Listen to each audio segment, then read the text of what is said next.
Bueno, buenas tardes a todos, a todas, a todes.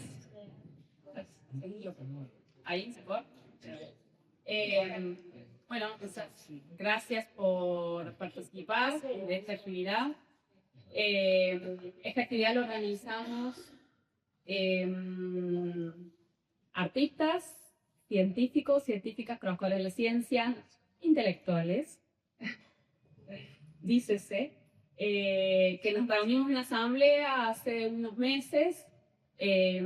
Algunos somos parte del PTS, otros no, son compañeros y compañeras que vienen de estos distintos espacios y sectores, y nos empezamos a reunir para tratar de poder pensar desde aquí, desde Córdoba, cómo plantear una disputa con determinados sentidos comunes, con discusiones que hay tanto en la academia como en la sociedad. Y en la última asamblea que hicimos surgió la iniciativa de hacer un ciclo de tertulias, de conversaciones, donde pudiéramos no solo debatir, intercambiar, discutir, sino además encontrarnos en un espacio más social. Por eso la invitación a merendar para poder conversar, conocernos y tejer lazos también con sectores más amplios, tanto dentro como fuera de la academia, justamente para dar fuerzas. Nos venimos reuniendo en el Museo de Antropología, que nos ha hospedado en todas las ocasiones, así que desde ya agradecerlos por eso, y también por la posibilidad de hacer acá esta charla. Y como parte de esas conversaciones nos surgía la inquietud de poder discutir frente a la problemática enorme que es la deuda externa en la Argentina y a nivel provincial también, las implicancias y significaciones que tiene esa deuda en nuestras vidas cotidianas. Desde ya que un poco tratando de entenderlo teóricamente o desde el punto de vista más complejo que tiene la economía, pero también desde cómo impacta en cada una de nuestras vidas, siendo un poco conscientes que quizás no hay una dimensión del todo clara en la propia población de cómo esto nos va a golpear y cómo es una deuda que de algún modo se torna impagable. Y en nuestro país, a su vez, mucha historia de deuda. Por eso decidimos titular esta charla Argentina, la deuda de tu vida, en el marco de darle inicio a este ciclo de tertulias urgentes que pretendemos darle continuidad con otras problemáticas y temáticas. Para esta charla decidimos invitar a Pablo Díaz Almada.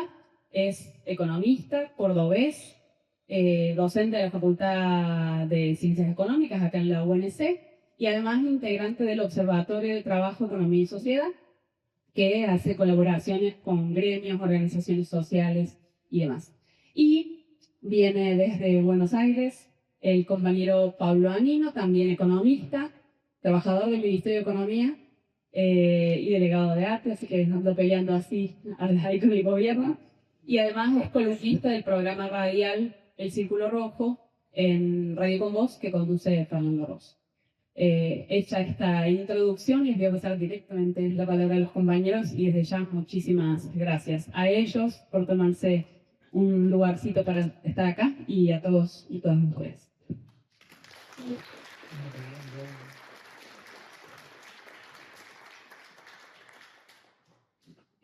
Bueno, muchas gracias por la invitación, Laura.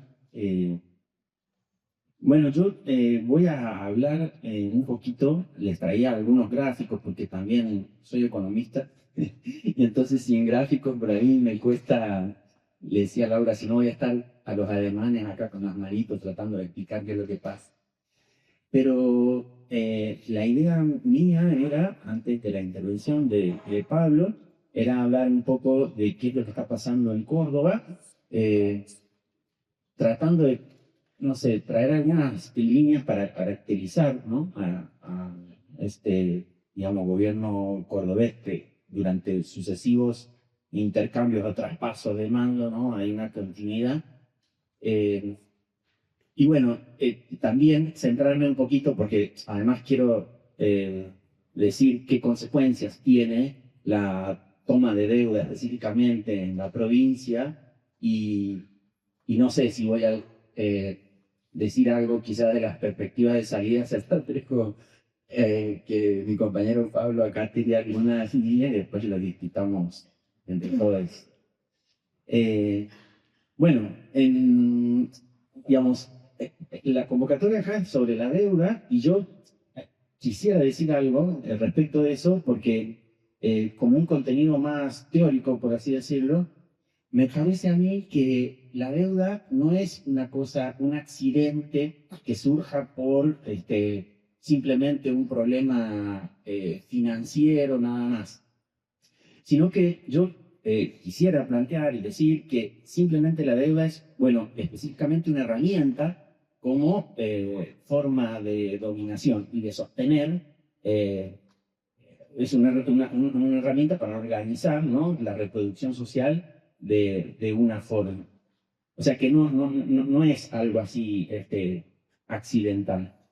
Y por ende también cuando esto es tomado como política de Estado, el Estado pasa de ser, de pensarse como un garante de derechos sociales, o derechos vitales, o derechos humanos, en ser garante de la rentabilidad, ¿no es cierto?, de la propiedad financiera. Entonces, dicho esto, yo quería mostrarles a ustedes algunos puntitos que yo había, bueno, no sé si se va a ver, pero de alguna manera con algunas autores cordobeses, más de las ciencias políticas, en algún momento estuvimos trabajando conjuntamente y no sé, como tratando de caracterizar políticamente a esto que es el modelo cordobés, que tiene una continuidad, digamos que, bueno, varios 25 años, podríamos decir, ¿no es cierto?, en la provincia, que tiene una ideología que, no sé, se menciona como cordobesismo, pero pareciera tener tintes así neoliberales o conservadores en cierto sentido. También se puede discutir, pero que hay una narrativa, ¿no?, de autonomía, esto histórico, ¿no es cierto?, del interior frente al puerto. Acá también aparecen como pareciera exitosa, ¿no es cierto? No sé qué tan exitosa, bueno, las últimas elecciones, pero pareciera exitosa, digamos, en el sentido de decir, bueno, allá en Buenos Aires nos sacan, ¿no es cierto?, los impuestos de nuestra producción y para beneficiar, ¿no es cierto?, al puerto. Hay una contraposición, ¿no?, entre el interior y el puerto.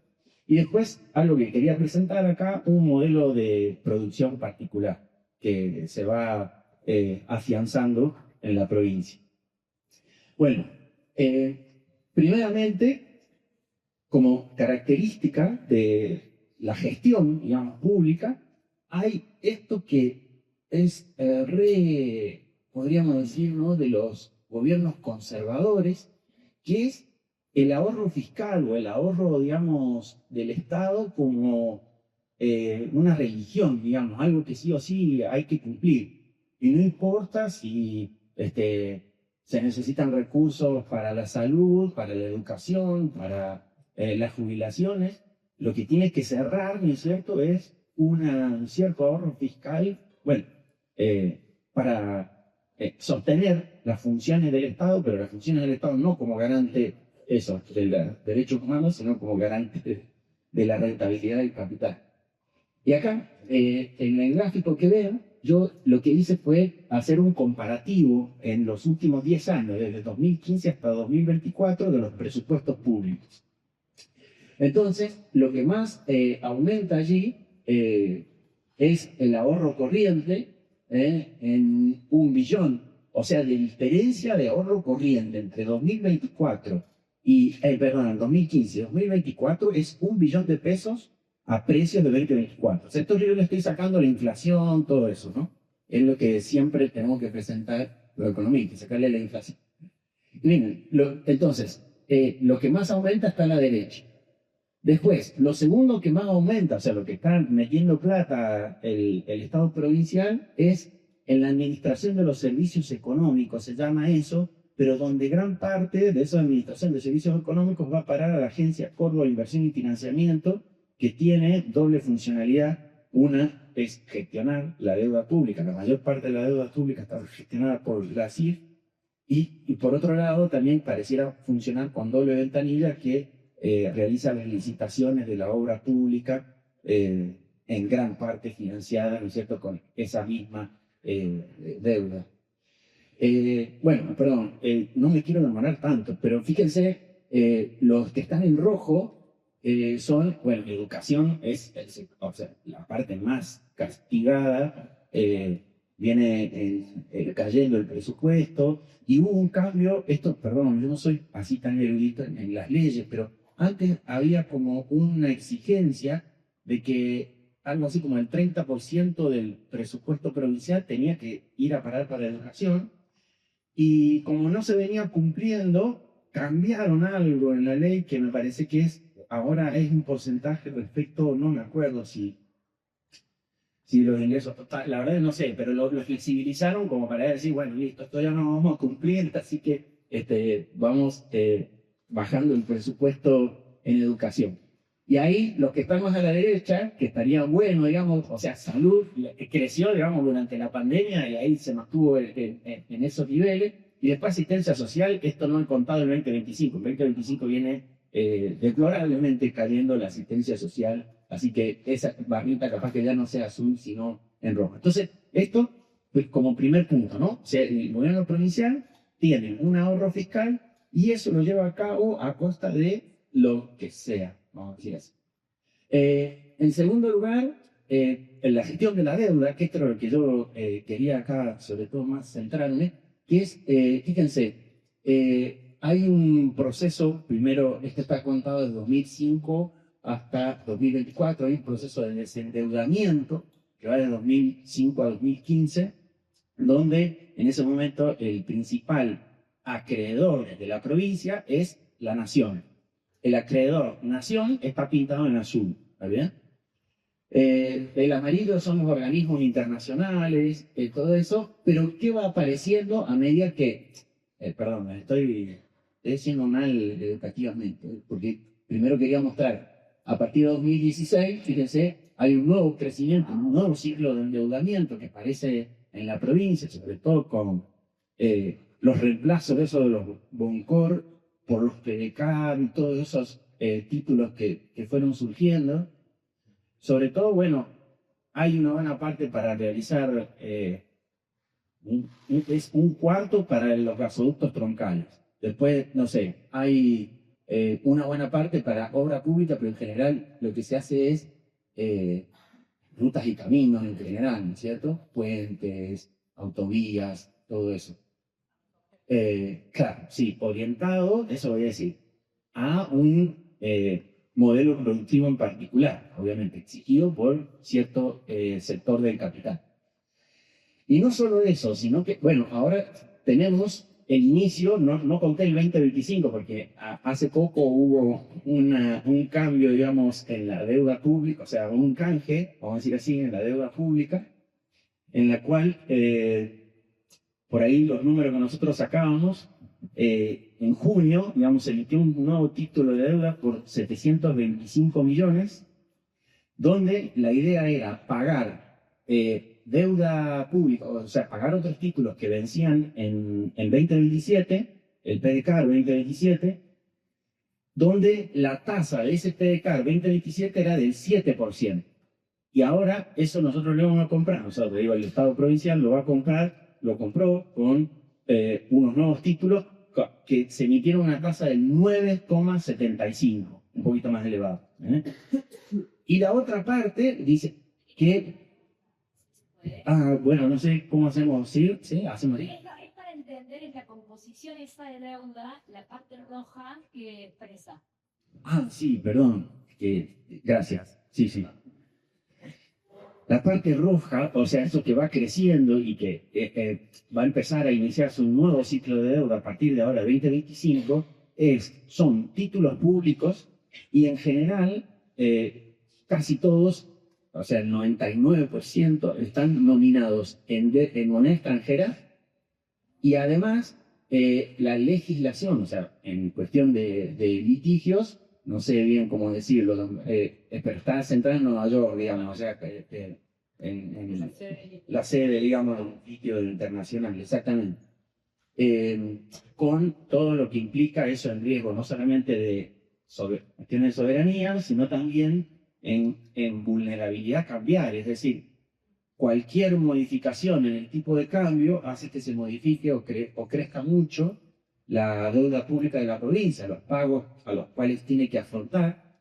Y no solo eso, sino también que para poder hacerlo necesita que la nación le habilite los dólares para comprar, ¿no es cierto? Entonces, por ejemplo, hubo un problema, me acuerdo, cuando ya el gobierno de Alberto con Massa se estaban retirando, y bueno, ahí no les daban los dólares a un vencimiento que tenía en ese momento el entonces gobernador Schiaretti. Bueno, entonces, lo que yo digo es, hubo un ciclo de endeudamiento iniciado en el 2016 que cambió la composición de la deuda, perjudica en términos de la vulnerabilidad, y ahora se iniciaría en 2025 un nuevo ciclo de endeudamiento, pero estamos parados en una situación como más viejosa, ¿no? Porque de nuevo seguimos en esta gestión, digamos, de cada vez darle más importancia al capital financiero internacional, podríamos decir así, ¿no? No sé cómo estoy de tiempo, pero... Ah, bien. Yo estaba viendo, ya creo que ya me pasé los 15 minutos por ahí. Bueno, perdón. Bueno, entonces, ¿qué consecuencias, por ejemplo, tiene que la provincia llegue a cabo? Sí, perdón. Onore deuda pública, deuda inflazione, perché tu hai escrito tapiato o al gobierno dotado. Ya, claro, no, lo que pasa es que cuando se emiten títulos, uno, digamos, no puede saber quién es. Claro, quién es. Sí. Pero bueno, o sea, uno puede suponer, si se está fijando el centro para cualquier tipo de litigio en Nueva York, o sea, tiene que ver con... sería bueno, digamos, saber quiénes son. Sí, sí, sí. Y sería bueno también saber exactamente cómo, o sea, escudriñar un poco qué es lo que pasa en ASIF también. Porque si, ¿qué relación hay, no es cierto, entre el gobierno provincial que maneja ASIF y los contratistas, digamos, que terminan ganando las licitaciones? ¿Qué relación hay entre ASIF y los títulos de deuda que se emiten, digamos, y con quién termina negociando? No sé, como que eso te deja estar un poco más a la luz. Sí. Perdón, no, porque hace un tiempo salió a la luz en el último, en el anterior gobierno de Schiaretti, que se había endeudado con Kuwait, que Kuwait había hecho un fondo en el agradecimiento de los países que habían aportado en la guerra con Irak, hacia el Yankee, como Argentina había mandado 2 barcos, estaba eso disponible ahí, muy también había que usar algo en la CIP, que son unos sabuesos, ahí me creo de eso, y eso tiene varios, varias reuniones con los jeques de Kuwait. Sí, la provincia de Córdoba está endeudada, o sea, en moneda extranjera de dólares, euros y dinar kuwaití. Aparece, digamos, en el registro cuando publican los datos. Y bueno, por ahí vi, no sé quién murió allá, y el gobernador ese Schiaretti publicó un tuit diciendo, bueno, lamentamos la pérdida. No sé. O sea, como que era una relación... ¿Ah? Sí. En su momento se decía que ellos iban a financiar, ¿se acuerdan que había la idea de un acueducto que iba a venir del Paraná, no sé qué? Bueno, o sea, sí se están llevando a cabo, se financian, digamos, obras de agua, vamos a decir, de distribución del agua, pero bueno, no sé, esa locura, ¿qué es eso? No tengo idea. Bueno, y claro, yo les quería contar acá un poco entonces qué consecuencias tiene digamos, la deuda en términos de la vida de las personas. Por un lado, bueno, ¿qué cosas son las que financian una infraestructura y una comunicación, podríamos decir, dentro de la provincia, que favorece el desarrollo sumado, ¿no es cierto?, también a la utilización del presupuesto, pero que favorece el desarrollo de ciertas actividades productivas. Entonces, por ejemplo, lo que pasó a lo largo de esto son actividades productivas, o sea, del PBI cordobés, vamos a decir así, desde 2005 hasta 2024, 2024 que es creo que es el último dato, sí, 2024, donde ven ustedes que la línea azul, que sería el agro, ¿no es cierto?, el sector primario, claramente posicionado como líder, digamos, de la matriz productiva, únicamente tiene unas bajas en 2018 y 2023, que son los años de sequía nada más, pero después sigue todo bien, digamos. Y después tiene un gran crecimiento lo que son las inmobiliarias, que sería la naranja pura que está en segundo lugar de abajo para arriba. Pero en contraposición, lo que decimos nosotros es que, por ejemplo, el sector industrial va perdiendo participación cada vez más en el PBI cordobés, y bueno, y eso tiene consecuencias para, en términos de empleo o calidad del empleo que podemos ir registrando en la provincia. Por ejemplo, en empleo, el último dato que sacábamos en el OTES, o sea, lo publicamos, no es que lo sacamos nosotros, sino que lo saca el INDEC, digamos, con las encuestas permanentes hogares.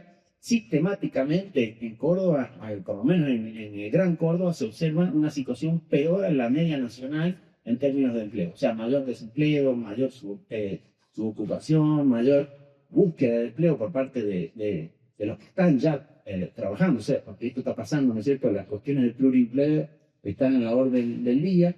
Y por otro lado, también, bueno,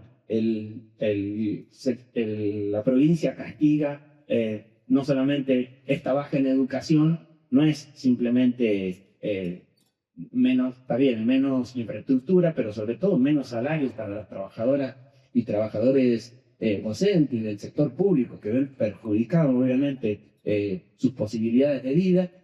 Pero yo quería, perdón, ya voy a seguir al miércoles con el tiempo, perdón.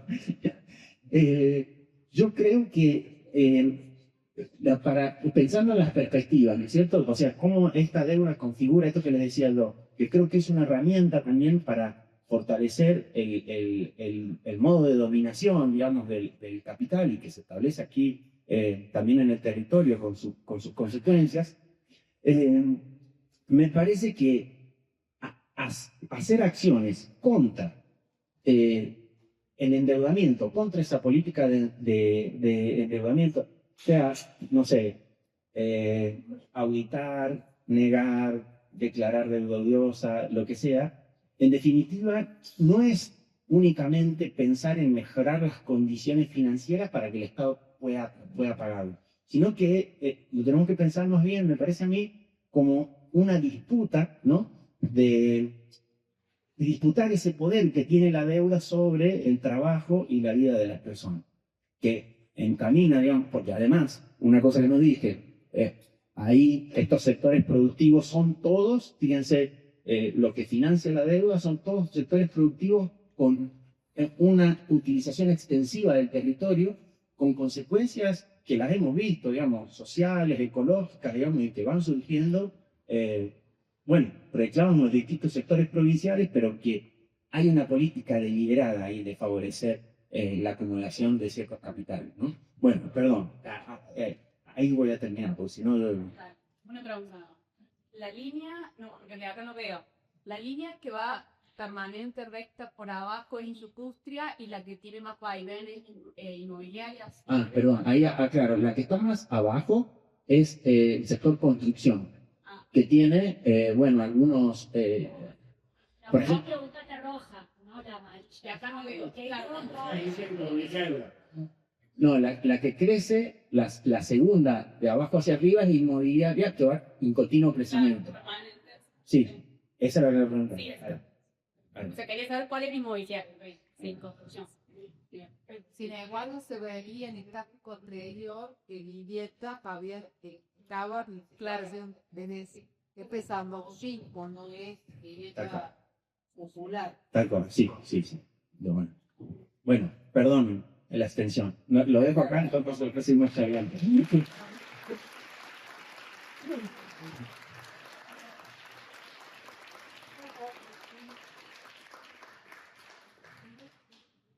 Bueno, buenísimo lo de Pablo. Para mí es muy ilustrativo porque acá Guille Torren, el asesor estrella, me mandaba los presupuestos de Córdoba para hacer denuncias fulminantes y yo le decía, esos presupuestos están bastante bien en relación a los presupuestos nacionales, así que con Pablo ahora entiendo lo que estaba mal. Bueno, no, quería destacar por un lado la relevancia de discutir la deuda, porque la deuda está en nuestras vidas, en todos los aspectos de nuestras vidas, pero en particular en Argentina, en los países latinoamericanos, opera como un mecanismo de dominación, y en particular ese mecanismo de dominación está operando de manera muy aceitada en los últimos meses o desde que asumió el gobierno Javier Milei. Entonces, la discusión más interesante es qué viene o qué hacer con la deuda, pero antes de llegar a eso, yo les quería tener un poco de paciencia y quería hacer como una historicidad de la deuda, hacer un pequeño resumen de la deuda, de los ciclos fundamentales, al menos de los últimos 40, 50 años. Argentina, desde Bernardino Rivadavia hasta la actualidad, siempre fue una nación endeudada. El primer empréstito que tomó Bernardino Rivadavia, yo no me acuerdo ahora los números, pero tipo nos prestaron 100 libras esterlinas, llegaron 10 libras esterlinas al país y se estuvo pagando esa deuda durante un siglo hasta que la terminó de cancelar Nicolás Avellaneda, que decía que había que pagar la deuda con el sufrimiento del pueblo argentino.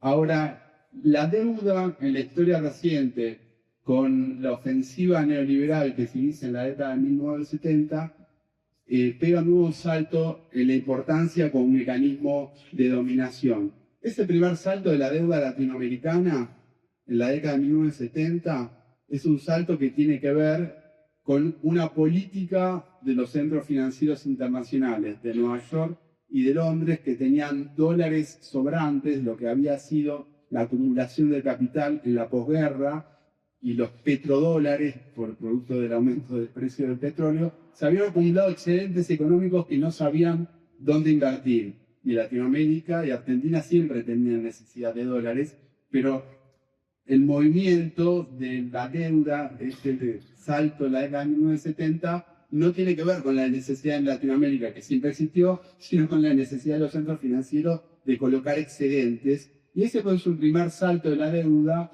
con una característica muy particular, que era deuda tomada a tasa de interés variable. Si alguna vez van al banco y le quieren prestar a tasa de interés variable, no acepten. Yo he aceptado y estoy bastante endeudado, pero ustedes no aceptan.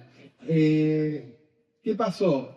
Llegó el año 79 y el presidente de la Reserva Federal de los Estados Unidos, Paul Volcker, que es como el Banco Central de los Estados Unidos, decidió subir la tasa de interés. Y como los países latinoamericanos estaban endeudados a tasa de interés variable, produjo una crisis de todas las economías latinoamericanas y llegó a lo que se llama la década perdida de Latinoamérica, que así la denominó la CEPAL, la Comisión Económica para América Latina. La década perdida porque los países entraban en crisis y no podían pagar la deuda, el capital financiero apretaba cada vez más y la economía se estancó o retrocedió.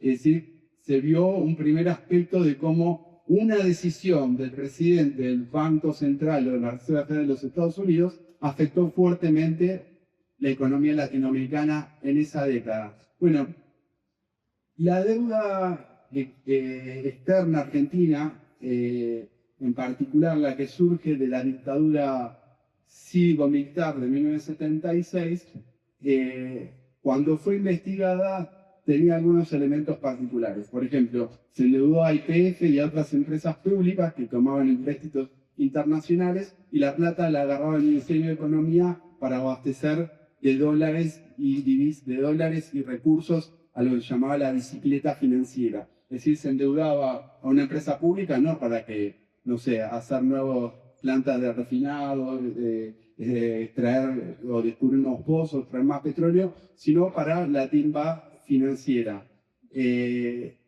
Gran parte de la deuda de la dictadura también se fugó. Alejandro Hornos Gaona, hijo, que después voy a decir un poco más quién es, que fue uno de los que investigó la deuda y después hizo una causa judicial, llegó a detectar que el 40% de la deuda que tomó la dictadura se fugó. Se la llevaron los grandes capitalistas argentinos al exterior. Y después la deuda quedó como una hipoteca para el pueblo trabajador.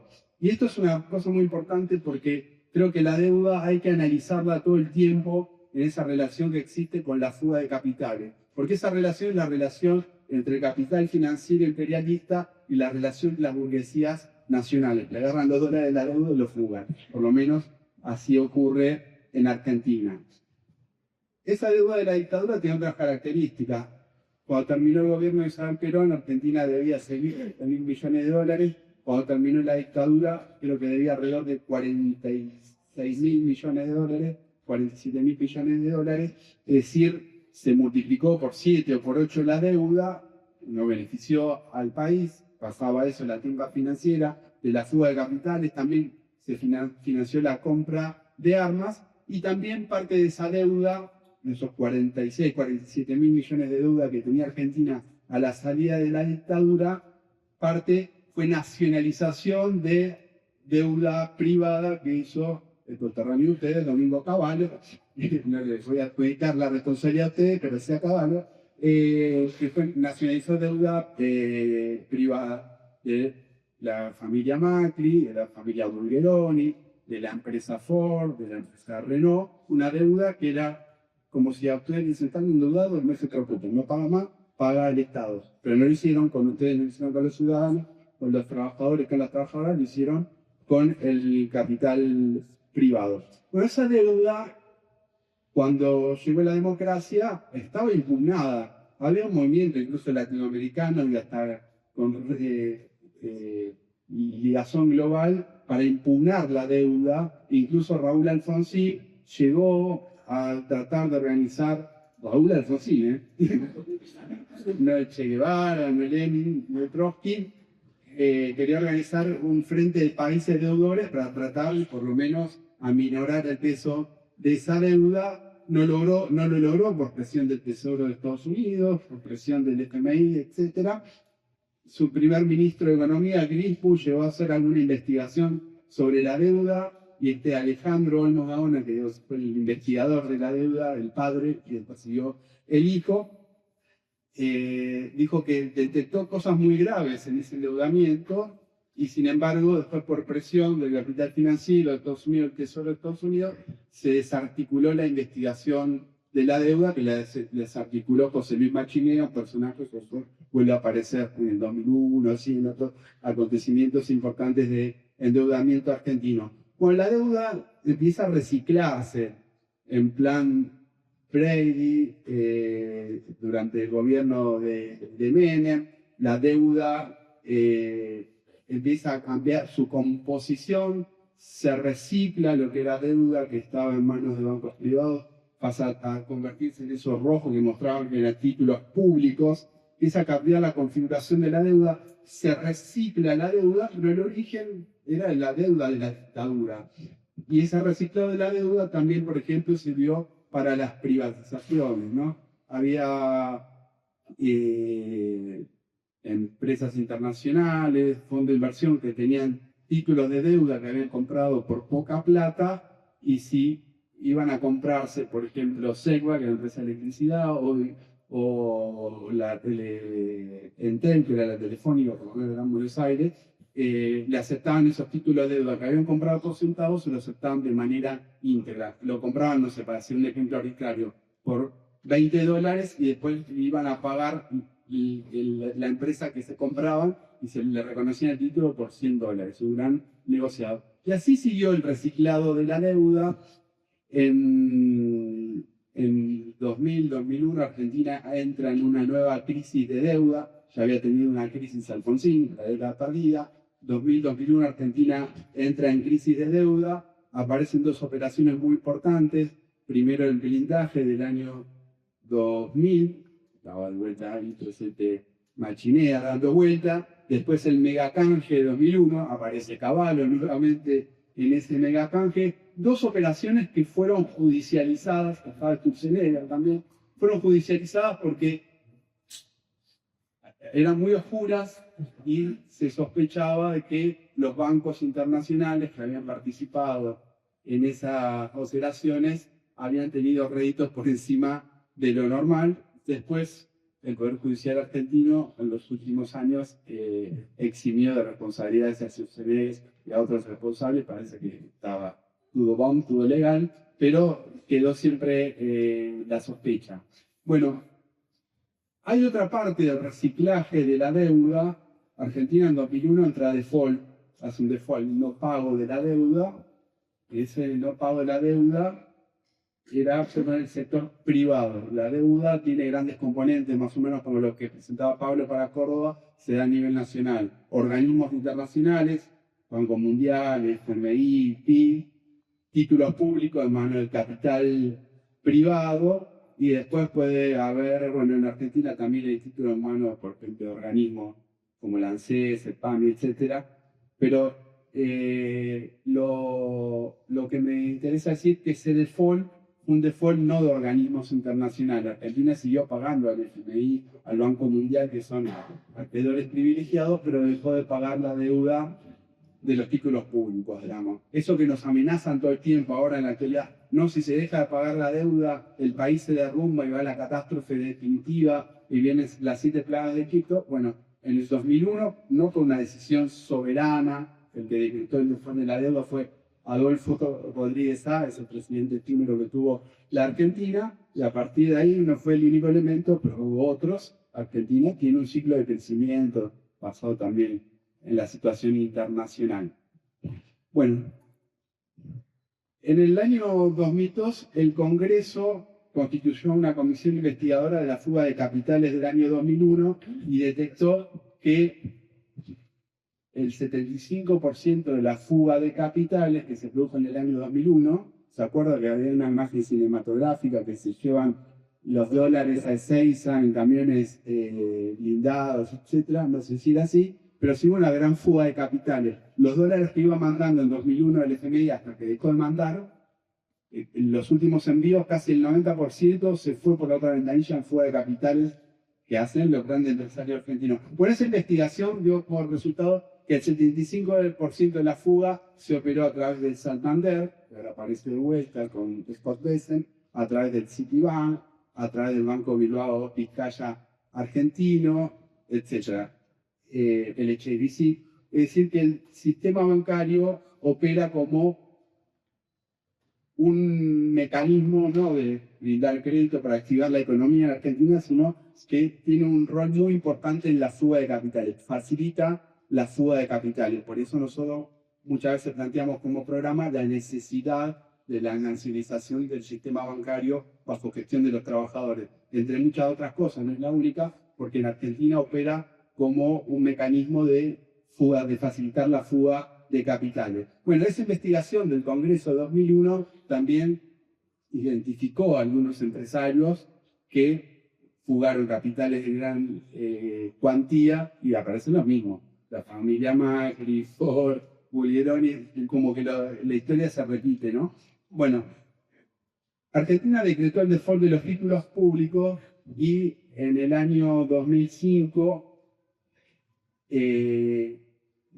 Roberto Lavagna y Néstor Kirchner trataron de regularizar esa irregularidad desde el punto de vista financiero, que no se estaba pagando la deuda, y hicieron un canje de deuda, y ese canje de deuda lo presentaron como un canje de deuda soberano porque se le pagaba a los bonistas menos de lo que decía el título. El título decía $100 y se le iba a pagar $25 o $30. El asunto es que los bonistas que tenían en su mano los dólares habían hecho como en la época de Menem, habían comprado los bonos en 2001, devaluados a $5, a $4, etc. Entonces fue un canje donde obtuvieron 300, 400, 500% de ganancias. Bueno, después hubo otro canje con Amado Vudú en 2010 y la deuda se siguió reciclando y entramos en un nuevo ciclo de deuda como marcaba Pablo, con la asunción de Macri, ¿no? Empieza un nuevo ciclo de endeudamiento. Macri paga a los fondos buitres que no habían aceptado los canjes de Lavagna y de Vudú, y se da una particularidad que muestra de manera muy evidente la deuda como mecanismo de dominación. El Congreso argentino votó pagar a los fondos buitres lo que los fondos buitres reclamaban en Nueva York. Los fondos buitres que no habían aceptado el canje de 2005 de Lavagna y Kirchner y en el 2010 de Vudú, atendiendo lo que ordenaba Tomás Griesa, un juez de Nueva York. Bueno, ese Congreso había recibido años antes el fallo del juez Jorge Ballestero, un juez que no es progresista ni nada. Jorge Ballestero tenía en su mano la causa que había armado Alejandro Olmos Gaona, padre, con la denuncia sobre el fraude de la deuda de la dictadura hasta el año, creo que entraba el año 2000. Y Ballestero dice, hay 477 ilícitos en esa deuda, y le dice al Congreso, le mando el fallo porque yo no puedo decidir sobre eso. El Congreso argentino cajoneó el fallo del juez Ballestero, pero sin embargo el fallo de Tomás Griesa, que es un juez de Nueva York, le dio lugar. ¿Por qué? Por lo que decía Pablo antes, porque las operaciones de deuda de títulos públicos en Argentina se hacen con prórroga de jurisdicción, algo que fue incorporando la ley argentina a partir de la dictadura de Frondizi, eso lo denunció muchas veces Miriam Bregman, después con la dictadura de 76 de Videla, fue incorporando progresivamente la ley nacional la posibilidad de prórroga de jurisdicción. Es decir, si hay un litigio en la emisión de deuda argentina de títulos públicos, ese litigio se decide en Londres o se decide en Nueva York. Y eso es un gran elemento de dominio, porque recuerdan que en Argentina hasta secuestraron una fragata que andaba por África, la fragata Escuela de Argentina se la secuestraron por un orden del juez de Nueva York. Bueno, entonces, prórroga de jurisdicción. ¿Por qué ocurrió eso? Porque en el canje que hizo Lavagna y que hizo Kirchner en 2005 para regularizar la deuda, aceptaron la prórroga de jurisdicción, algo que se viene aceptando recurrentemente. Bueno, se me está haciendo muy larga esta historia. Quiero mencionar algunos de los fraudes del endeudamiento de Mauricio Macri. El primer fraude fue pagarle a los fondos buitres, digamos. Pero después, Luis Caputo, el actual ministro de Economía, emitió deuda a mansalva, pero uno de los bonos que emitió fue un bono a 100 años, que el bono a 100 años lo suscribió fundamentalmente un fondo de inversión que él había fundado. Y lo suscribió la JP Morgan, donde él había sido empleado. Y lo suscribió el Deutsche Bank, un banco donde él también había sido empleado. Es decir, emitió un bono a medida, a 100 años, con tasas altísimas, a medida de lo que querían sus ex empleadores y un fondo de inversión que él había fundado. Otra de las cosas que surgió cuando ya venía Alberto Fernández es que los bonistas, como veían difícil que se pueda seguir pagando la deuda, venían a negociar con Alberto Fernández y le decía, nosotros hacíamos bonos delivery, como en la década del 70, nos sobraba un fondo en Nueva York, llamamos al ministro Caputo y le decíamos, nos sobra plata, si quieren, y Argentina siempre tiene necesidad de dólares, emitían dólares, no en función de la necesidad de Argentina, sino de los sobrantes de dólares en Nueva York. El último fraude, y el más evidente y terrible, fue el crédito con el FMI, ¿no? El FMI dio el crédito más grande de la historia, los estatutos del FMI prohíben que los créditos del FMI se utilicen para abastecer dólares cuando se está dando un proceso acelerado de fuga de capitales, que es lo que estaba ocurriendo en Argentina en el año 2018-2019, y Argentina utilizó los dólares para abastecer los dólares que necesitaba la fuga de capitales. El año 19, cuando asumió Alberto Fernández, el Banco Central investigó la fuga de capitales en la era Macri, y el 25% de los fondos que se fugaron, los fugaron Marcelo Midlin, de Pampa Energía, de vuelta, la misma empresa Telefónica, la familia Macri, y así sucesivamente. Es decir, es un esquema donde de endeudamiento entra dólares que queda esa deuda como una hipoteca sobre todos nosotros, y de fuga de capitales. Bueno, yo creo que estoy cerca de los 20 minutos, voy a tratar de resumir lo que me queda. La deuda me parece que opera a nivel de dominio. Hay un investigador de la deuda, Jerome Ross, que le llama que construyen colonias endeudadas a través de una triada, el FMI y otros organismos multilaterales, a través de los mercados, o los fondos de inversión, o los riesgo país, es como una maestra que nos dice si estamos haciendo las cosas bien o estamos haciendo las cosas mal, y a través de las burguesías locales. Es decir, que es como un sistema de endeudamiento, una colonia endeudada que le permite al capital financiero sustraer recursos de los países como el nuestro. Entonces, es un esquema, pero que opera a nivel muy palpable en nuestras vidas. Argentina está sufriendo un proceso acelerado de endeudamiento de los hogares. Hay muchos datos que indican que está aumentando enormemente el endeudamiento de los hogares, porque el sistema financiero después, por distintas correas de transmisión, llega, cuando los salarios caen, nos vemos obligados hasta a comprar la comida en cuotas y con tarjeta, y nos oprime de esa manera. Hay quien estudia, por ejemplo, el azarato, que llaman los sujetos endeudados, que no solo nos sujeta y nos sustrae recursos, nos cobran intereses, sino que aparte nos presionan sobre nuestras vidas.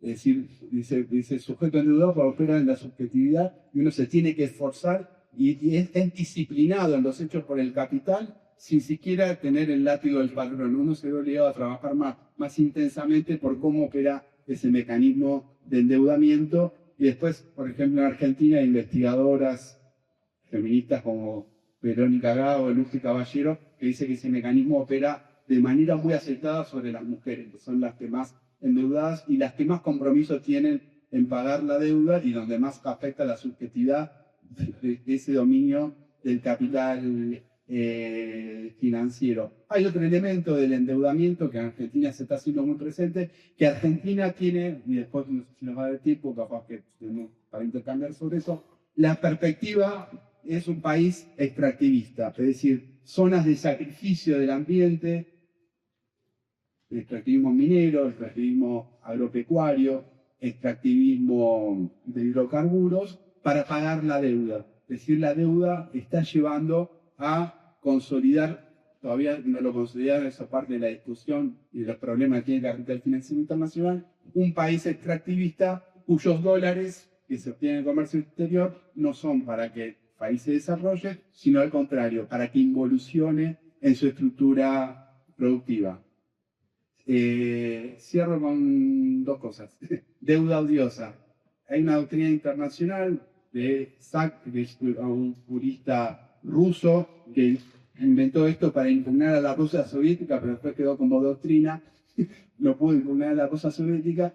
La deuda odiosa tiene dos elementos. Es una deuda que fue tomada contra los intereses de la nación o contra los intereses del pueblo de la nación, y el otro elemento es que es una deuda que es impagable y que fue tomada contra los intereses del pueblo de la nación a sabiendas del capital financiero o del acreedor de que eso estaba siendo así. Yo creo que esas dos características reúnen la deuda pública argentina, en particular la deuda externa argentina, y son los elementos que nosotros nos apoyamos para decir que hay que impugnar la deuda. Hay un debate si cancelarse, invertir o no.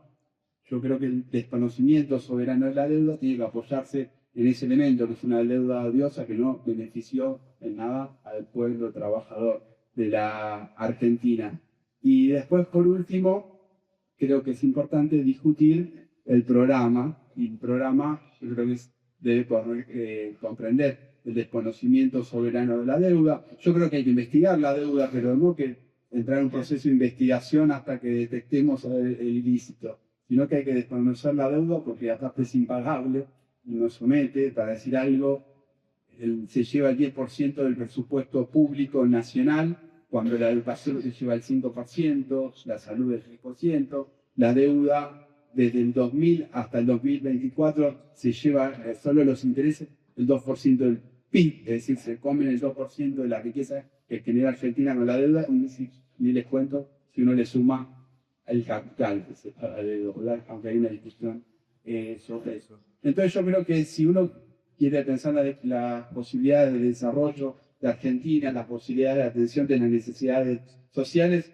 de nuestra perspectiva socialista requeriría una reestructuración general de la economía, una planificación democrática, pero no puede omitir nadie que piense un destino distinto para las mayorías trabajadoras, sacarse de encima el peso de la deuda. Y yo creo que ahí también hay discusiones, también con el peronismo, que no tiene un programa para desconocer la deuda, nadie está impugnando la deuda, en todo caso plantean la idea de renegociar mejor como Néstor Kirchner, que le dio 300% de ganancia a los fondos Wilcher, o como Vudú, que le hizo otro tanto, o que le dio prórroga de jurisdicción para que los jueces de Nueva York hagan lo que quieran con la deuda, y ahora está de vuelta presente con el caso de IPF, ¿no? Bueno, creo que esa es parte de la discusión que tenemos que hacer, y bueno, corto acá para que ya me excedí demasiado en el tiempo.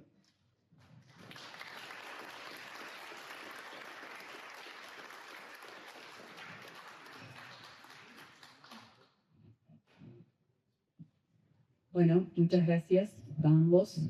Se está abierto el micrófono para quien quiera preguntar, intervenir, comentar.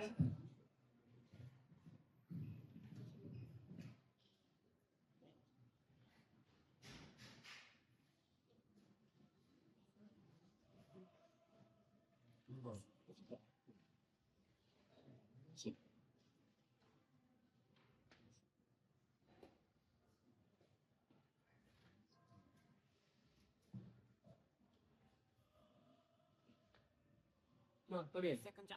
¿Qué efectos puede producir en un país, en sus relaciones internacionales, de conocer la deuda? O si hay alguien que escape y se da la habla. Pasamos por aquí todas. Ah, puede ser. ¿Quieren separar? ¿Que la puedo ahí?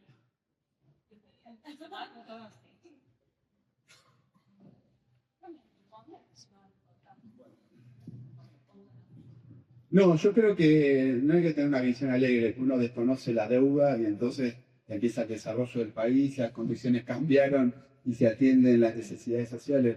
Requiere una lucha organizada, me parece que hay que pensar en países como Argentina, que está en situación con el FMI similares, no sé, o parecidas a la de Ecuador, y a otros países, Sri Lanka, de todo el mundo, que están sufriendo.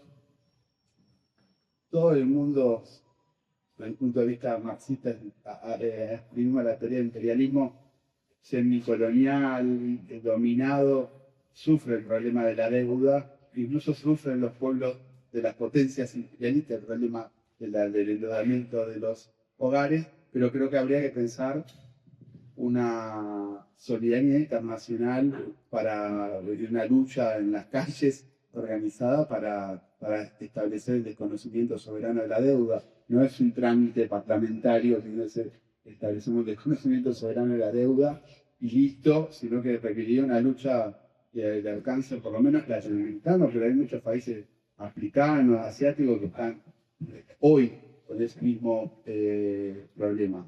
Entonces, y después creo que habría que pensar, porque las amenazas que hace el capital financiero internacional creo que son exageradas, las 7 plagas de Egipto, si el corta de crédito van a desaparecer del sistema de saldo mundial, pueden tomar medidas de ese estilo, pero creo que también hay capacidad, si mediante una lucha organizada o un gobierno de otras características no capitalista, para tomar medidas de defensa, por ejemplo, la financiación. Si se van a jugar una de las cosas es que se van a llevar toda la plata. Bueno, vemos, si nacionalizamos el sistema bancario, si está bajo gestión de los trabajadores, si se establece un control de los resortes estratégicos, tiene el capital internacional, por ejemplo, las principales centrales terminales automotrices. Bueno, hay formas de defenderse frente a los ataques que pueda establecer el capital financiero internacional. Creo que no es un expediente fácil. Lo que sí sabemos que con la deuda de la dictadura hasta acá, la pobreza aumentó del 4% de la población, hasta la actualidad, que ahora dicen que en el 30 y pico, pero las últimas años está rondando entre el 30 y el 40%, es estar sometido a esa situación de una miseria creciente. Después, yo creo que un contraataque del capital financiero internacional vendría en un reconocimiento soberano de la deuda, pero también hay que pensar en cosas que pasaron, digamos, para también analizar en concreto. A Rusia, en la guerra con Ucrania, lo sacaron casi del sistema de pagos internacional, que es una de las amenazas que si no pagan. Y Rusia encontró, digamos, yo no escribo, ayer a Emanuel Álvarez Aquino, que es en Radio con vos por el 10, creo que habló de que hay que hacer como los padres separados con Rusia y China y acostarse con Estados Unidos y China, acostarse un poquito en cada lado para ir viendo qué hacemos. Creo que está mal eso, pero sí existen los Estados Unidos no es tan poderoso, el sistema financiero internacional es poderoso, pero también está apoyado en un país que está en decadencia, y entonces existen sistemas alternativos para salirse del sistema de pagos internacional, pero después tiene que exportar, tiene que importar, ¿no? que es fácil estar fuera del sistema de pagos internacionales. Pero también pensar otras cosas, que Jerome Roth repasa varios no pagos.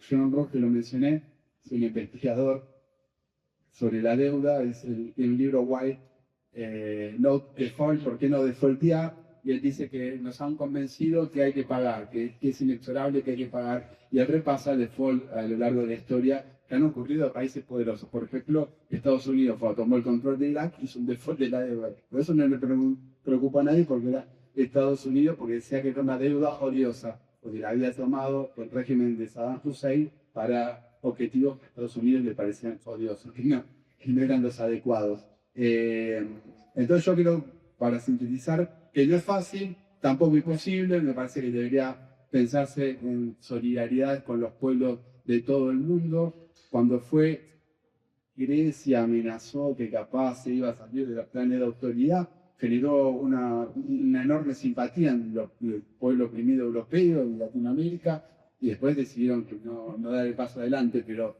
yo creo que generaría, por el contrario, ahora hay que pensar la fuerza solidaria y de simpatía que desataría a nivel global que alguien alguna vez se le plante el capital financiero internacional para que no lo siga saqueando. Requeriría también medidas de autodefensa, como una nacionalización del sistema bancario, de los principales puertos, de los principales recursos estratégicos del país, y me parece que también requeriría, no es ajeno a la historia, me parece, del pensamiento socialista, tomar acuerdos con el capital imperialista en términos favorables a las mayorías trabajadoras. No es que sería una aventura. Argentina tiene recursos estratégicos, litio, hay una discusión ambiental sobre el cuidado del ambiente, ¿no? Pero tiene recursos estratégicos. Bueno, se puede entrar en una negociación, no en los términos actuales que saquean todo, se lo llevan, dejan el pasivo ambiental, las zonas de sacrificio, y Argentina no hace nada con eso. Entonces creo que también hay que pensar que hay riquezas con las cuales apoyarse y negociar.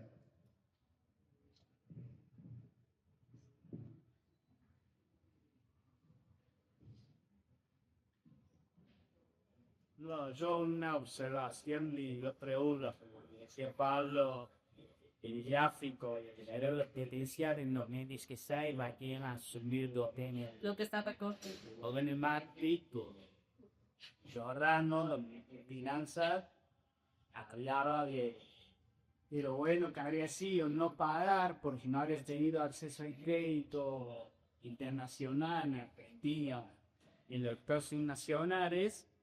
Entonces, había que se me diga mí todo hecho y que eso le permitía que ahora no oigan etcétera, poder endeudarse, que siguió sus palabras de Dios político. Y después dos preguntas más de autoridad. ¿Por qué los defensores del gobierno nacional dicen que el swap ese con Estados Unidos no es nueva deuda, que siempre han hecho? Y por qué los candidatos de Bolívar, entre ellos, he escuchado los pescadistas, parecían que o la sombra de eso, quizás es que esos mercados unidos es una posición que puede en algún momento ganar a Argentina.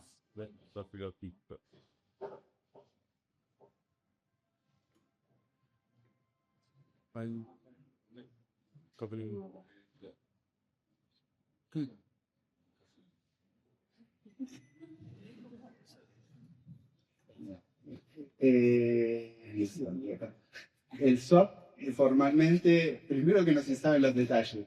Ayer hubo una reunión de la Comisión de Presupuesto del Congreso Nación por el presupuesto 2026 y Cristian Castillo, nuestro diputado de TSECIT, participó, le hizo una serie de preguntas a Pablo Kirchner, el secretario de Finanzas, actual canciller, y no explicaron los derechos. No se sabe si hay un papel escrito sobre el swap, pero el de China sí fue formalizado, etc. Pero formalmente es un intercambio de monedas.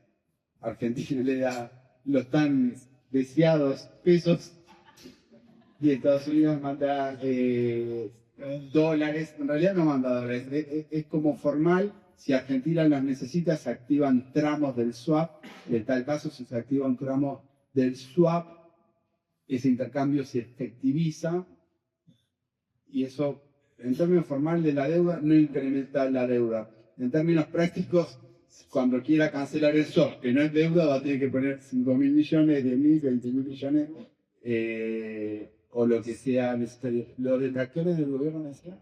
No, la compra de pesos que ha hecho BCI, pero podría usarlo contra Argentina si...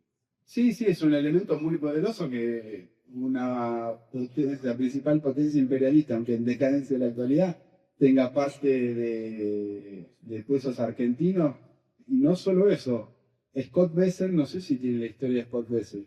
Scott Bessent hizo su carrera como el secretario del Tesoro de los Estados Unidos, actual secretario del Tesoro de Estados Unidos, hizo su carrera en el fondo de inversión de George Soros, que tiene como una de sus medallas internacionales haber especulado contra la libra esterlina en la década de 1990 y en pocos días haberse ganado 1.000 millones de dólares contra la libra esterlina de una potencia que también perdió su lugar en la jerarquía mundial, pero está entre las 7 o 8 principales potencias del mundo, siendo parte de un fondo de inversión. Con Argentina, pero puede hacer... sí. Es como decía Trotsky sobre la deuda europea con Estados Unidos, un juguete en manos de Wall Street.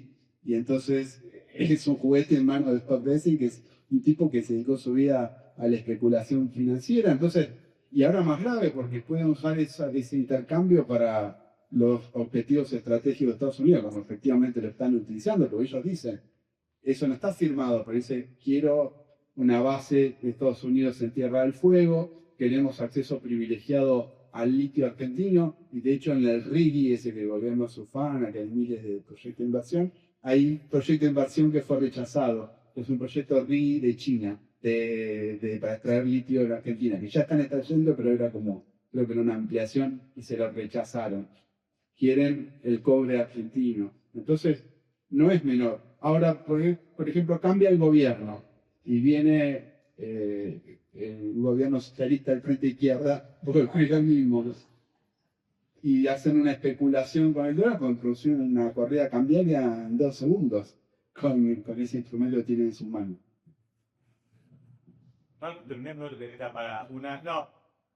Dos cosas. Una era me pareció clarísimo la doble intervención y está de ahora Pablo.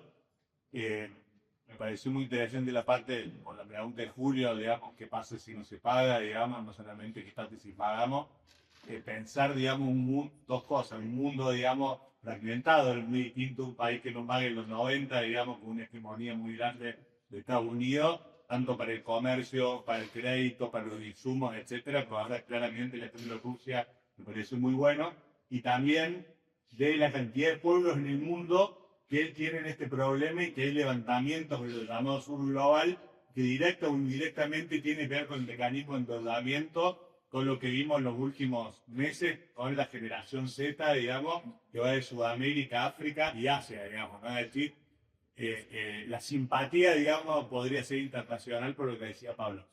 Y una pregunta al otro, Pablo, no, me pareció muy bueno los gráficos, muy clarificadores de la deuda provincial, pero el último gráfico, se veía como los distintos niveles de endeudamiento según la rama, digamos, ¿no? De producción, turismo, mobiliario, bueno. Pero las últimas deudas que tomó, se votó en la legislatura, incluso en el municipio, digamos, ¿no? Fue deuda para pagar deuda, digamos, ¿no? O sea, yo por eso no estaba presente ahí. Si hay un mecanismo de incremento del volumen de la deuda, netamente financiero, digamos, ¿no? O sea, porque recuerdo que fue el año pasado, digamos, que tanto el gobierno provincial como municipal tomaron deuda para pagar, no ya para hacer una autopista o sacar la producción, etcétera, digamos, sí tener estudiado, digamos, la incidencia de ese nuevo, no sé si el nuevo mecanismo, digamos, endeudarse solamente para pagar, digamos, una deuda anterior, que para mí está muy bueno ver cómo empieza a incrementarse desde que se empieza a incrementar nuevamente la deuda nacional también, digamos, ¿no? Desde que llegó Macri y que tuvo ese mecanismo de negociación con las provincias de no te doy recursos, pero te dejo endeudar, digamos, ¿no? Así de comprender la... Sí. Bueno, no sé si contesto ahora, ¿no? A ver, sí, hicimos un estudio de la última emisión de títulos públicos que fue a mediados de este año, digamos, en la provincia. Y que yo un poco lo mencioné al pasar, pero no di detalles, digamos, o sea, solamente di detalles respecto de la tasa, que había, perdón, estoy agarrando un celular que no es mío. En ese momento se emitió, digamos, nuevos títulos por 700 millones de dólares, ¿no? Y a una tasa mayor, a ver, vencían títulos que por 360, ¿no? Por 360. A una tasa del 7, pero vencían en el 27. Entonces lo que hizo fue tomar títulos a una tasa más alta, del 9,75, con la mitad cancelar, digamos, estos títulos que vencían más adelante, y con otra mitad se decía que lo que se iba a hacer era financiar obra pública. Entonces nosotros lo que dijimos, bueno, restaba, o sea, lo que restaba por pagar por esos títulos que vencían en el 2027 eran 44 millones de dólares, ¿no? Y entonces, al tomar un nuevo título con una tasa de interés más alta, en el mismo periodo, en lugar de 44, se iban a pagar 60 y pico de millones de dólares. Entonces, lo que están haciendo es, de alguna manera, financiando la obra pública actual, no a una tasa del 9, sino a una tasa del 12, la habíamos calculado, ¿no? En realidad, no hacía, como podríamos decir, en términos financieros, no hacía falta, ¿no es cierto?, cancelar o sea, un mal negocio, digamos, encima, ¿no? Porque se cancela una deuda que vence todavía después y con una tasa más alta. Entonces, no sé, como que el objetivo es ese, sostener este mecanismo, ¿no?, de dominación y de modelo productivo provincial, porque si no, y lo otro es que hay que discutir mucho, me parece a mí, esto que yo mencioné al pasar, esa agencia Córdoba de Inversión y Financiamiento, o sea, como que le falta en Córdoba un mecanismo de mayor claridad y control, digamos, por parte, porque si no, o sea, a principio de año sí se aprueba el presupuesto público y se dice, bueno, se le otorga la facultad al Ministerio de Economía de la provincia para endeudarse. Encima le da como 80.000 opciones, ¿no? De las distintas formas que quiera, por tal monto. Pero después, ¿viste? O sea, no hay una discusión de esto, de lo que pasa en el día a día, en el mes a mes. Bueno, no sé. Una complementaria, como pregunta complementaria, le pega a todo. Vos decís, hicieron cambio, o sea, hicieron un mal negocio porque pagaron 44 y terminas pagando 70. Ahora, ¿había algún impedimento desde el punto de vista, no tenías acceso al crédito por otra vía y podías dejar 44 que siguieran su curso y tomar crédito, por ejemplo, si querías hacer un curso por otra vía? O sea, ¿hay algo deliberado ahí que puede tener que ver con esa agencia de financiamiento? En el sentido de, como denunciar, como señalaba Pablo, los lazos intrínsecos entre el sector del poder financiero y económico y el gobierno. O sea, dice un caputo provincial, digo, está un Jordano provincial con un caputo provincial.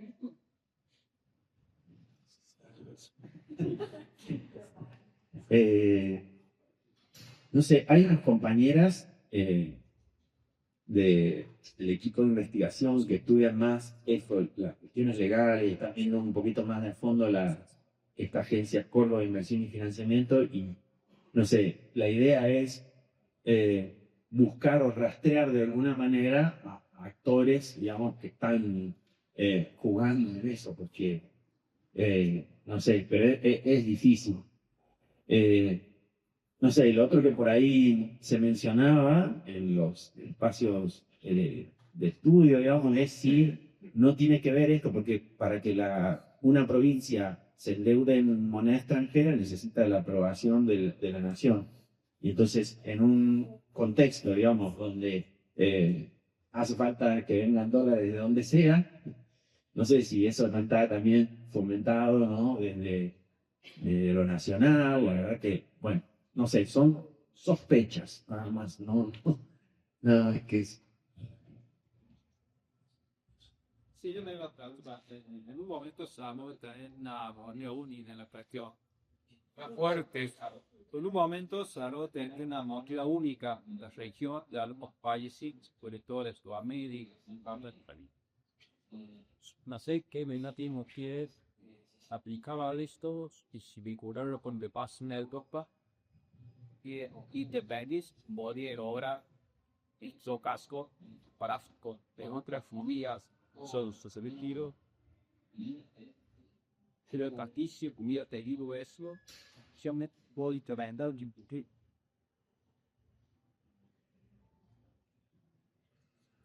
Estamos ya medio en hora para cerrar, entonces lo que sugiero es que si hay alguna otra pregunta, así ya los compañeros contestan las preguntas de todos que hayan y podemos ir cerrando.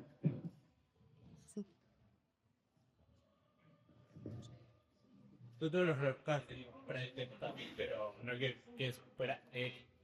Hay algo que no está alcanzando y es cómo el gobierno va negociando el precio del dólar sin reservas, no es lo discursos hasta en el momento de la que está bien reservas o que están deudados con las reservas, el gobierno de Alberto Fernández y todo, y ahora porque ahora sin reservas y se estaba que viajó uno para España, digamos que como que todo, como que no pasa nada en eso, y sé que eso le viene una gran inestabilidad.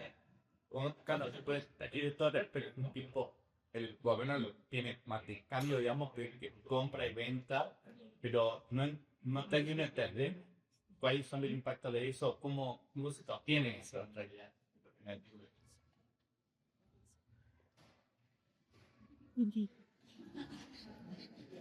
Sí. Yes.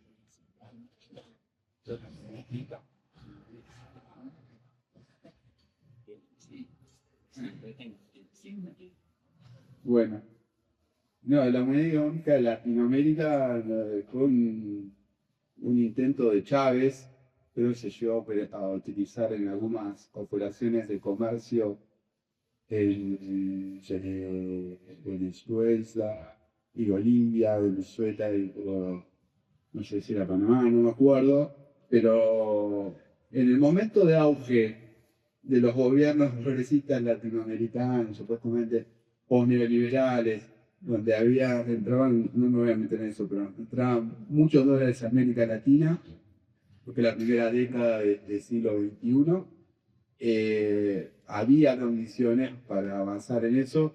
Entiendo que eso tiene un beneficio, pues sería una organización monetaria más amplia que la de los propios países. No creo que sería la solución para la independencia económica, para romper los lazos con el imperialismo. sería como un mayor nivel de amortiguación. Por ejemplo, si Argentina tiene que comprarle petróleo a Venezuela y venderle pollo, como vendían en un momento, usan esa moneda común y no usan dólares. O sea, entre comillas, es como un ahorro menor dependencia del sistema monetario estadounidense, que es lo que están intentando los BRICS en un sentido ahora. Pero no creo que sería una ruptura de las relaciones con el imperialismo si no se piensa en otras cosas. Por ejemplo, el conocimiento soberano de la deuda, la expropiación de los principales recursos estratégicos del país en uno de los trabajadores. En relación al dólar, yo siento, capaz que a Pablo le pasa lo mismo, que los economistas solo presenten que, digamos, siempre compramos dólares, no compramos dólares. ¿A dónde ven el dólar? Siempre se compra ganás si tenés paciencia. No, pero yo creo que es una parte de la discusión que hay en la actualidad muy importante, que es si hay atraso cambiario, o sea, si el dólar está relativamente, aunque tuvo un movimiento al alza en el periodo electoral, si está relativamente bajo y debería pegar un salto, o si está bien en ese nivel. Hay indicadores, yo no me quiero meter en cuestiones técnicas. Desde el punto de vista del tipo de cambio real que considera la inflación argentina, la inflación en las principales economías socias de Argentina, el tipo de cambio en esas economías, tipo de cambio multilateral real, a la salida de la devaluación de diciembre del 2023, ese tipo de cambio multilateral real estaba en un nivel de 133. Y ahí Argentina, una catástrofe los primeros meses de Milei, pero pudo acumular dólares en la reserva del Banco Central. Desde mitad de año, del 24, se empezó a trazar el tipo de cambio y dejó de acumular dólares. Y empezó a caer las reservas netas. Entonces, capaz que digo algo sobre la reserva neta, pero es un lío para explicarlo rápidamente. Hoy, octubre del 25, ese tipo de cambio real multilateral que estaba en 133 está en 100. O sea que yo creo que hay que hacer lo que decía, el conocimiento soberano de la deuda. Ahora, si quieren solucionar ese problema de no acumulación de reservas, van a tener que devaluar o conseguir, ¿cómo lo mantuvieron hasta ahora? Primero con un blanqueo que hicieron en septiembre, octubre del año pasado, que entraron muchos dólares por el blanqueo a los que habían evadido impuestos y jugado capitales. Después lo hicieron tomando deuda repo con bancos internacionales. Después lo hicieron con los dólares de FMI, después con los dólares del agro, después con los dólares de BESEL, y llegaron arrastrados a las elecciones. Es decir, que hay un problema cambiario importante, y ese atraso cambiario es importante porque permite recomponer el comercio exterior. Argentina el año pasado, en el comercio exterior, obtuvo 20.000 millones de dólares. Es casi 20.000 millones de dólares, un montón, 19.000, perdón. Este año se está reduciendo eso, es decir, la diferencia entre lo que Argentina exporta y lo que importa, de bienes, no de servicios, de bienes. Es decir, entró un montón de dólares, se perdieron. Este año, con el pico de cambio atrasado, el superávit se está reduciendo a 3.000, 4.000 millones de dólares. Lo necesitan recomponer.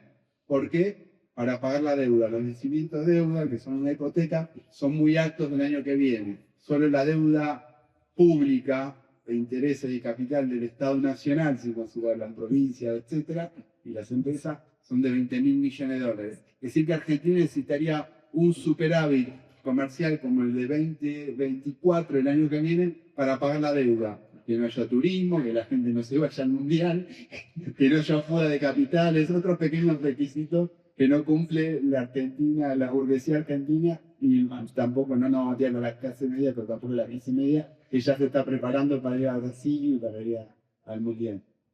Pero sí hay un problema con el tipo de cambio, y hasta ahora lo administraron así, con otras medidas financieras de permitir dólar futuro a roletes y subir la tasa de interés a niveles estratosféricos, que eso empujaron la actividad económica a un nivel que estamos entrando en recesión, etc. No me quise meter en los problemas económicos del del presente, pero sí, hay muchos. Aplausos, sí.